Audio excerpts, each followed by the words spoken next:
जय हिंद बच्चों, स्वागत है जीवन ज्योति फाउंडेशन में। मैं सदैव सर इस वीडियो में क्षेत्रमिति अर्थात मेंस्ट्रुएशन में जितने प्रकार के फार्मूला बनते हैं उसको एक एक करके समझाने का प्रयास करते हैं। देखिए पहला फार्मूला क्या दिया हुआ है, कहता है वर्ग का क्षेत्रफल ज्ञात करने के लिए। तो वर्ग का क्षेत्रफल क्या होता है, भुजा स्क्वायर होता है।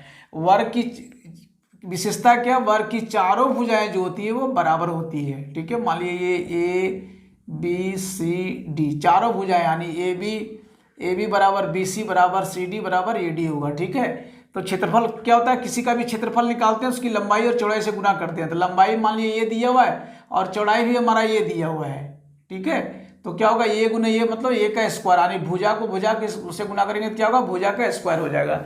इसलिए वर्ग का क्षेत्रफल बराबर क्या होता है, भुजा का स्क्वायर होता है। ठीक है, अब घन का पृष्ठीय क्षेत्रफल, ठीक है, तो घन का पृष्ठीय क्षेत्रफल होता है 6a स्क्वायर। घन में क्या होता है, घन की जो भुजा होती है सारी भुजाएं बराबर होती है। अब देखिए इसमें कितने फलक होते हैं। मान लीजिए ये हमारा एक घन आकार का है, तो एक फलक ऊपर का है, इसकी लंबाई और चौड़ाई बराबर है, तो एक क्षेत्रफल क्या होगा, लंबाई गुने चौड़ाई, एक हो गया, एक इधर से हो गया, इसकी लंबाई गुने चौड़ाई, एक नीचे हो गया 3 हो गया, एक इधर से हो गया 4 हो गया, एक इधर से 5 हो गया और एक इधर से कितना हो गया 6 हो गया। यानी कि एक घन में कितने फलक होते हैं, 6 फलक होते हैं। इसलिए 6 इंटू भुजा स्क्वायर, इसलिए इसको कहते हैं घन का पृष्ठीय क्षेत्रफल बराबर 6 गुने भुजा स्क्वायर यानी 6a स्क्वायर। ए स्क्वायर क्या है, वर्ग का क्षेत्रफल है, तो इसमें कितने वर्ग होते हैं, 6 वर्ग होते हैं, 6 फलक होता है, इसलिए 6a स्क्वायर होता है। कोई दिक्कत नहीं होना चाहिए। नेक्स्ट क्या है, घन का आयतन। तो घन का आयतन क्या होता है, भुजा क्यू होता है। घन किस प्रकार का, तो ये घन दिया हुआ है, इसमें एक लंबाई होती है, ठीक है, और एक चौड़ाई होती है, ये हमारी चौड़ाई है, और एक ऊंचाई होती है, यानी कि L into B into H, यानी लंबाई गुने चौड़ाई गुने ऊंचाई से गुना कर देंगे तो क्या होगा, घन का आयतन हो जाएगा। इसलिए अब क्या है कि घन में सभी भुजाएं बराबर होती है, ये भी बराबर होता है, ये भी बराबर होता है, ये भी बराबर होता है, यानी ए गुने ये, तो क्या होगा, ये का क्यू हो जाएगा। इसलिए घन का आयतन क्या होता है, भुजा पर पावर क्यू लिखते हैं। ठीक है, क्योंकि घन की सभी भुजाएं जो होती है वो क्या होती है, बराबर होता है, उसका किनारा उसका कोण जो होता है वो बराबर होता है। अब घन का आयतन बराबर भुजा पर पावर क्यू होता है, तो भुजा बराबर क्या हो जाएगा, सीधी सी बात है कि घन की भुजा निकालने के लिए कहेगा, तो जब भुजा कहेगा तो ये जो क्यू दिया हुआ है वो करनी में आ जाएगा, तो करनी रूट अंडर कितना हो जाएगा, आयतन हो जाएगा, यानी घन का जो आयतन होगा उसका करनी 3 कर देंगे तो उसकी भुजा आ जाएगी। ठीक है, अब घनाभ का पृष्ठीय क्षेत्रफल, घनाभ में क्या होता है, घनाभ की लंबाई जो होती है उसकी लंबाई चौड़ाई ऊंचाई क्या होती है, अलग अलग होती है। देखिए जैसे ये घनाभ है, इसको हम घनाभ कहते हैं। ठीक है, ये फिगर देखिए। अब इसकी देखिए ये जो हमारी लंबाई है ये अलग है, चौड़ाई अलग है, ऊंचाई अलग है, और इसकी चौड़ाई जो है यह भी अलग है। ठीक है, अब इसमें घनाभ में भी कितने फलक होते हैं, 6 फलक होते हैं। जैसे इस बॉक्स को देखिए, इस बॉक्स में कितने फलक हैं, इसकी लंबाई देखिए, ये क्या है, इसकी लंबाई हो जाएगी। ठीक है, तो एक फलक ये हो जाएगा, तो इसका क्षेत्रफल निकालेंगे तो क्या हो जाएगा, लंबाई गुने चौड़ाई हो जाएगा। अब जितना फलक ये है उसी के बराबर इधर है, तो इसका भी क्या होगा, लंबाई गुने इसकी चौड़ाई हो जाएगा।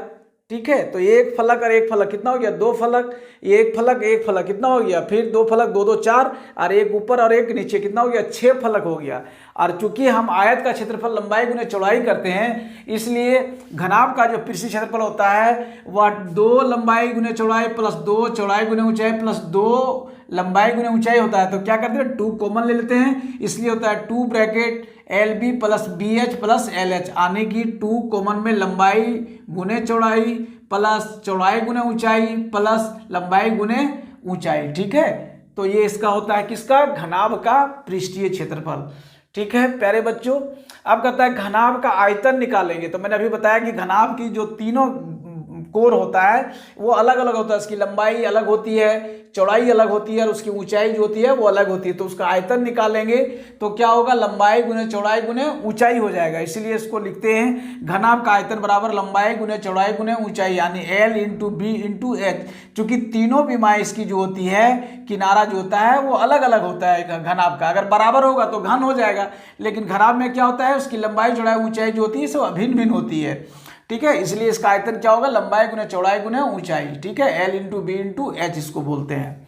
अब हो गया गोले, गोले का पृष्ठीय क्षेत्रफल, ठीक है, गोला फुटबॉल क्या है, गोल है, उसका पृष्ठीय क्षेत्रफल जो होता है वो आता है 4πr², ठीक है। तब गोले का आयतन क्या होगा, गोले का आयतन होता है 4/3πr⁴ होता है, ठीक है बच्चों। अब हम यहाँ पे देखते हैं, अब गोले के बाद आएगा अर्धगोले, तो अर्धगोले का पृष्ठीय क्षेत्रफल क्या होगा, इसको 2 से भागा दे देंगे, 4πr² को 2 से भागा देंगे तो क्या हो जाएगा, 2πr² हो जाएगा, तो वही लिखे 2πr²। और अर्धगोले का आयतन क्या होगा, इसको 2 से भागा देंगे तो 2 से डिवाइड हो जाएगा, तो 2 बचेगा, तो 2/3πr⁴ हो जाएगा, इसलिए अर्धगोले का आयतन क्या होगा, 2/3πr⁴ हो गया। कोई दिक्कत नहीं प्यारे बच्चों। अब यहाँ पे देखिए कहता है वृत्त, वृत्त की परिधि, ये क्या है, वृत्त हमारी चूड़ी का चारों भर किनारा जो भाग है उसको रख करके मगर लाइन खींचते हैं चारों किनारे तरफ, तो क्या बनता है, एक वृत्त बनता है। तो इसके चारों तरफ का जो किनारे का भाग है इसको परिधि बोलते हैं, ठीक है। तो वृत्त की परिधि बराबर होता है 2πr, ठीक है।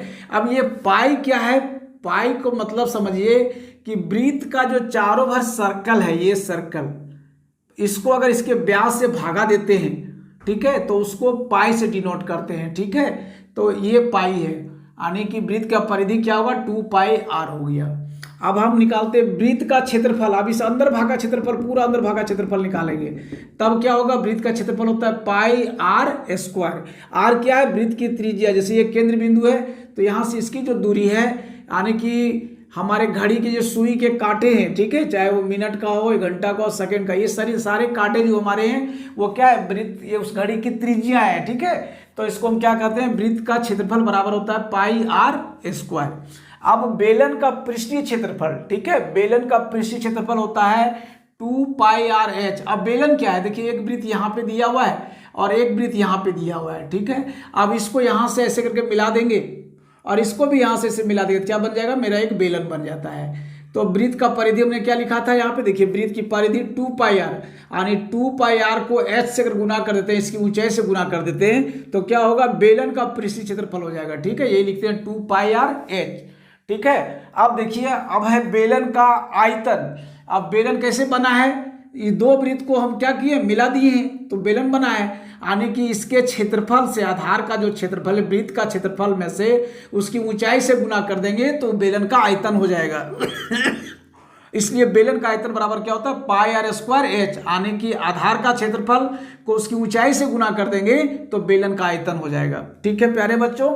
नेक्स्ट आता है शंकु का पृष्ठीय क्षेत्रफल। अब शंकु किस आकार का होता है, जैसे लट्टू खेलते हैं ना, वो लट्टू किस आकार का होता है, शंकु आकार का होता है, ठीक है। जैसे देखिए, इसको आप बिल्कुल ऐसे लट्टू बना दीजिए, इसके ऊपर एक अर्धगोला बैठा दीजिए, तो ये हमारा शंकु है, ठीक है। ये हमारा क्या बन गया, शंकु बन गया।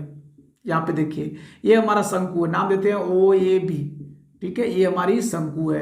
तो कहता है शंकु का पृष्ठीय क्षेत्रफल क्या होता है, πrl। अब देखिए पाई तो मैंने बता चुका है, आर भी बता चुके हैं। आर क्या होता है, हमारा त्रिज्या होता है, ये हमारी क्या है, त्रिज्या है, ये आर है। और एल क्या होता है, ये तिर्यक ऊंचाई होता है एल, ठीक है, एल इसको कहते हैं तिर्यक ऊंचाई।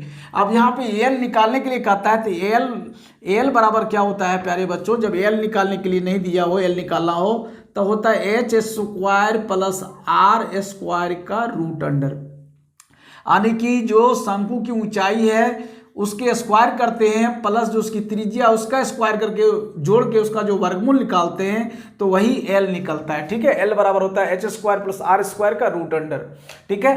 अब तीसरा है शंकु का आयतन, ठीक है। शंकु का आयतन क्या होता है, शंकु का 1/3πr²h। अब देखिए πr²h हमने क्या लिखा था, बेलन का आयतन। अब देखिए ये बेलन है, इस बेलन को मान लीजिए हम शंकु बनाते हैं, तो इस बिंदु को यहाँ पे लेंगे और इसको ऐसे काट के निकाल देते हैं और इधर से भी ऐसे काट के क्या करते हैं, हम निकाल देते हैं। अब देखिए इसको जो काट के निकाले उसको हम हटा देते हैं, ठीक है, ये हटा दिए थे, क्या बन गया, एक शंकु बन गया। देखिए शंकु का आकार बन गया, ठीक है। गाजर को आप बहुत अच्छी तरह से देखे होंगे, मूली देखे होंगे, ये सारे क्या है, शंकु आकार के होते हैं, ठीक है। लट्टू हमारा क्या है, शंकु, इसलिए इसका फार्मूला होता है, इसका आयतन होता है 1/3πr² है, ठीक है प्यारे बच्चों। तो इस प्रकार से क्षेत्रमिति में जितने प्रकार के फार्मूला आपकी ज़रूरत की थी उसको मैंने एक एक करके उसको समझाने का प्रयास किए हैं। उम्मीद करते हैं कि फार्मूला आपको बहुत अच्छी से समझ में आया होगा, निश्चित तौर पे वीडियो को लाइक करें, अधिक से अधिक शेयर करें और प्यारे बच्चों चैनल को सब्सक्राइब करना ना भूलें। जय हिंद।